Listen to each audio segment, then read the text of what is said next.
Welcome to episode 6 of our Mediumship Training and Development series. In this episode, we are pulling back the curtain and sharing some pro-knowledge on spirit messages and evidential mediumship. This series is an introduction to our advanced mediumship training and certification program. And be sure to catch all of the videos in this series in the link below, where we cover the basic foundation of mediumship development, but do it after you watch this video. Yes, whether you're more advanced or just asking how do mediums work, you're in the right place. For those of you who are just getting to know us, I'm Heather. And I'm David. From ZenRoseGarden.com, home of Zen Ed Academy. Since 2008, we have helped thousands around the globe, and yes, the globe is round, develop their psychic mediumship gifts with clarity and confidence using our signature NBA method, and it is not basketball. As you guys come on, let us know where in the world you are watching from. And also let us know where in the world Carmen Sandiego is. I haven't seen her for a while. If you've got questions, drop them in the comments as we go. So let's break it down. There are 3 pillars of mediumship, as we like to call them, in our comprehensive advanced mediumship training course. We make sure our students have a very good understanding of all 3, okay? It's very important. It's like the triad of mediumship. The triad of mediumship. She just likes to say triad. Of something. But we do make sure that our students have a very good understanding of all 3. And these are spirit messages and evidential mediumship, spirit rescue and transition, and healing mediumship. That's 3. That is the triad. Mm-hmm. So, spirit messages and evidential mediumship is where the medium brings forth proof of life that this is indeed a message from a loved one. To be clear, the message itself is not the evidence. Okay? Just because you're getting a message doesn't mean it's the evidence. Evidence is proof of identity or proof of life that you wouldn't know about or have access to. Okay? That typically happens in the message itself. In order for it to be evidential mediumship, it must be mediumship information from spirit, not purely psychic information from people.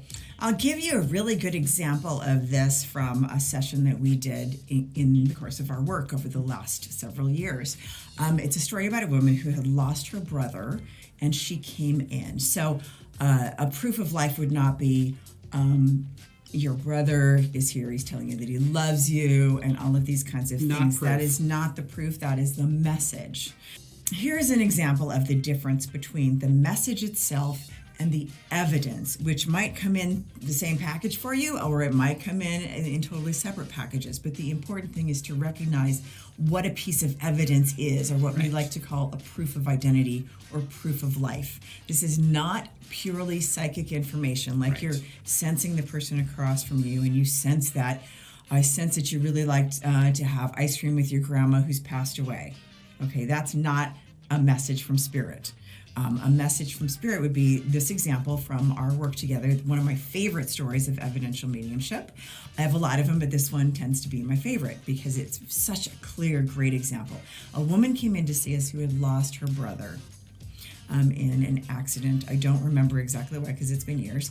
And the message came in, from her brother, this message of love, and I'm still here. But then I saw a picture of a blue van, and her brother and the friends in this blue van driving around and having fun on a Saturday night. And so I told her about the blue van and the people that I saw in it, and she goes, I don't know what this blue van is. I don't know anything about the blue van. So she went home and talked to one of her brother's friends, and he goes, oh, the blue van, that was so-and-so's friend, or a van, and we went around in that van every Saturday night, and that was his, favorite thing to do. We would, that was our party time. Mm-hmm. So that would be a piece of evidence. Right. That was not the message that the brother, delivered. The blue van wasn't a part of the message itself. It was the evidence that, yes, this is a valid experience, a valid message. The message is validated with this thing that we wouldn't otherwise know. And I think that's a really poignant piece of evidence, because the brother was giving me a piece of evidence that she didn't know herself. Mm-hmm. So she went out and found validation. So it was even more validating for her, because it wasn't something that I picked up psychically from her, because she might have had an idea of this blue van, and it was a place they used to go, and it might have meant something to her. But me just picking that up from her is not necessarily mediumship information. It's not necessarily any kind of message. It's just me picking up psychically this thing she's transmitting about the blue van. Right, the psychic information in her field. So that's the difference between psychic information about a medium's message. Yes. So about an experience, about a message, about a session. Another one that I really like is the car door. You remember the car door? I do remember the car door. So the car door, we had somebody come in, and I think it was their brother. It was a red car.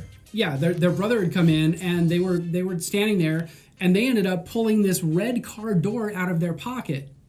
That wasn't a message. That was simply an identifying proof for this person that we were doing a reading for. And it turned out that the guy had died in a car accident, and it was the driver's side door that he pulled out of his pocket. So learning to relax and to allow is key, especially when practicing evidential mediumship.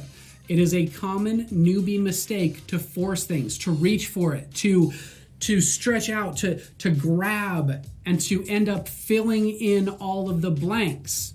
Newbie mistake, rookie mistake, because we all hate being wrong and have been led to believe that that's what it's supposed to look like, and it really doesn't. It really doesn't look like that. No. It really is a total allowance and surrender. It's not I'm getting the message, right? It's just I've got a message coming in, and I'm hungry. We talk more about that in one of the next videos. Right, but to get to that beautiful place, you have to release some fears and allow a kind of blending and merging of souls, especially when a spirit wants to communicate an evidential piece of information that may have something to do with their death as a proof of identity.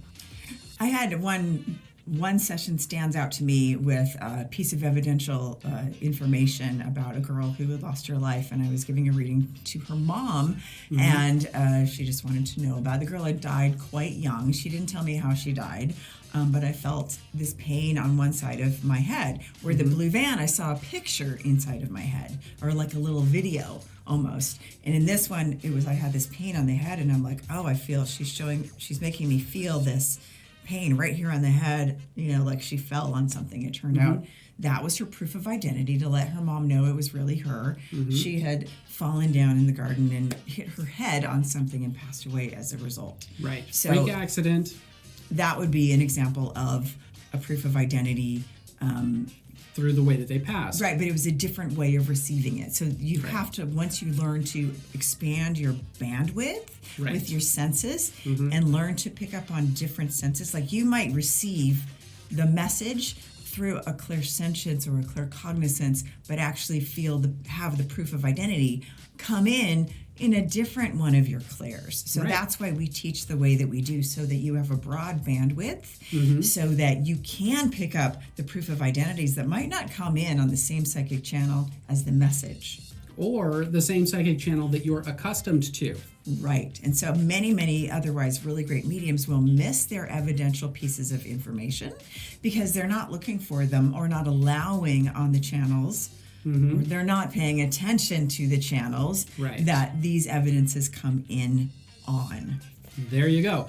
Don't forget to catch all of the videos in this series using the link down below so that you can have a better basic foundation for mediumship development. In the next episode, we reveal one of our favorite little-known areas of mediumship called spirit rescue mediumship. We love that one. It's also called rescue and transition. Bet you didn't know that. If you've gotten something valuable today and you want more, you might be interested in our metaphysical school and community, Zen Ed Academy. This is where we have focused our life's work with thousands of clients around the globe, and where you can take advantage of PhD-backed education, weekly practice, and a supportive community experience. Zen Ed Academy is built around our unique NBA method that aligns your body, mind, and spirit, unlocking clarity and confidence in your psychic gifts so you can live your purpose with confidence while enjoying the support of like-minded people. And if you are ready to level up your psychic mediumship skills, we also have our Advanced Mediumship Training and Certification Program. If you want to learn more, you can click the links in the description. Check them out. They're pretty cool. All those links down there. Since you've watched this far, be sure to check out the goodies that we've got for you. There's another link in the description just for that. If you like this video, hit the like button. Hit it hard. If you want to see more videos like this, be sure to subscribe. And spank that naughty bell to turn notifications on, so you're the first to know when we drop a new video. You never know what he's going to do. Or go live. I don't know what I'm going to do. We do know, however, that time is a valuable and precious resource. And the fact that you guys have chosen to spend that with us, we honor and appreciate that. But most importantly, that you are here to level up your life, your skills, your mind, and take everything to an entirely whole new level. We honor and appreciate that even more. If you want more, you can always binge on all of our other videos. They might be over there, over here. I don't know where they are. I'm sure you can figure it out. Thank you guys for watching, and we'll see you in the next video. See you in the next video.